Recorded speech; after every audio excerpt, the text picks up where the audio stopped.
When Daniel Parker turned 65, he thought retirement would finally give him more energy, more rest, and a chance to enjoy life with his wife, Linda. For decades, he had worked as an electrician, waking up before sunrise and returning home late at night. He imagined that once he stepped away from the job, he'd finally feel refreshed. But instead, something strange happened. Most mornings, he woke up feeling drained, as if he hadn't slept at all. His wife, Linda, noticed too. "Dan, you look like you've been running a marathon in your sleep," she joked one morning, setting down a plate of eggs and toast. But her smile quickly faded. She could see the exhaustion etched into his face. Daniel wasn't alone. Across town, their friends Henry and Margaret were going through something similar. Henry, a retired teacher, often felt too tired to play with his grandkids. Margaret complained about lacking energy to do even the things she loved, like gardening. It was becoming a common theme in their circle of friends. Once the freedom of retirement arrived, fatigue seemed to move in uninvited. At first, Daniel thought maybe this was just a normal part of aging. But one afternoon, his daughter Rachel stopped by and suggested otherwise. "Dad, not all tiredness is normal. Sometimes it's about lifestyle, habits, or even health issues. Maybe you and Mom should start looking into it." That conversation sparked a journey for Daniel and Linda. They began reading, talking to doctors, and comparing notes with friends. What they discovered was eye-opening. There are specific reasons why older people feel so tired, and most importantly, practical ways to fight back against that fatigue. Daniel decided to keep a journal of what he learned.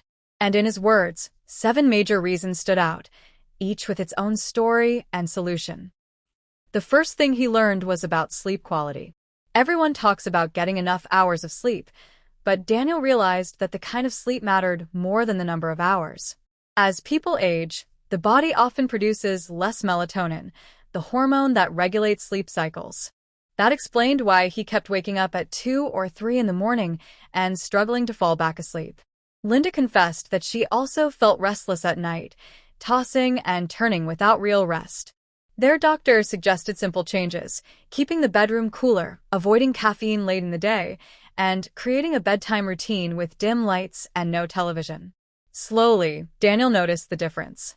He might still wake up during the night, but his sleep felt deeper, and he started waking up with more clarity. The second reason became clear when he looked at his daily habits.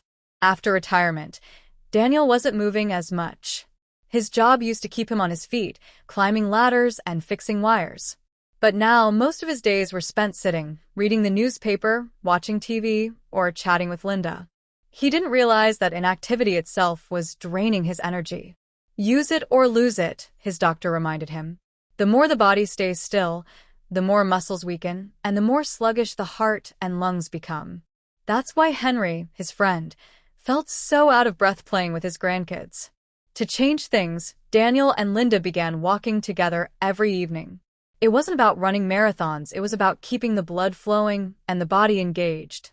Within weeks, their energy levels noticeably improved. The third discovery hit closer to the dinner table. Nutrition was quietly playing a huge role in their tiredness. Daniel admitted that since retirement, he'd been indulging more in comfort foods, burgers, fries, and sweet desserts. Linda had her own weakness for pastries. But all those refined carbs and sugars were spiking their blood sugar and then crashing it, leaving them both feeling wiped out. Their doctor encouraged them to focus on balanced meals with lean proteins, whole grains, fruits, and vegetables. At first, the changes felt small, swapping white bread for whole grain, cutting down soda, and adding more fresh salads. But the long-term effect was striking. Instead of feeling drowsy after lunch, Daniel had steady energy throughout the day. As they learned more, Daniel uncovered a fourth reason: medications. Many older adults take prescriptions for blood pressure, diabetes, or cholesterol. Daniel himself was on a blood pressure pill, and Linda had medication for arthritis. What they didn't realize was that some of these drugs listed fatigue as a side effect. When Daniel spoke with his doctor, they adjusted the timing of his medication, and that alone made a big difference. Margaret, their friend, even discovered that one of her prescriptions was interacting with another, causing unnecessary exhaustion.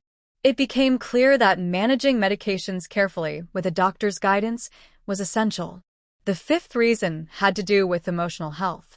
Daniel confessed in his journal that some days he felt down without even realizing it.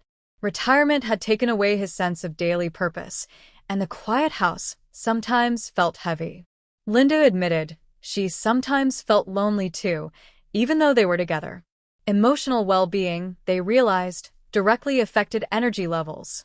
When Margaret joined a local gardening club and Henry started volunteering at the library, both noticed their moods and their energy lifting. Daniel and Linda followed their lead by hosting Sunday dinners for their family more regularly. Connection and purpose were powerful remedies against fatigue. The sixth reason was hydration. It sounded almost too simple, but dehydration was secretly robbing them of energy. Older adults often feel less thirsty, which means they unintentionally drink less water.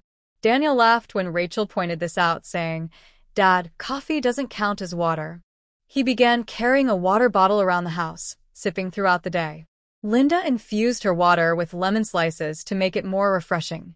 Within days, headaches lessened, and their afternoon fatigue started to ease. Finally, Daniel wrote about the seventh reason: underlying health conditions. Sometimes, tiredness is a signal from the body that something deeper is wrong. Thyroid problems, anemia, heart issues, or even sleep apnea can all masquerade as ordinary fatigue.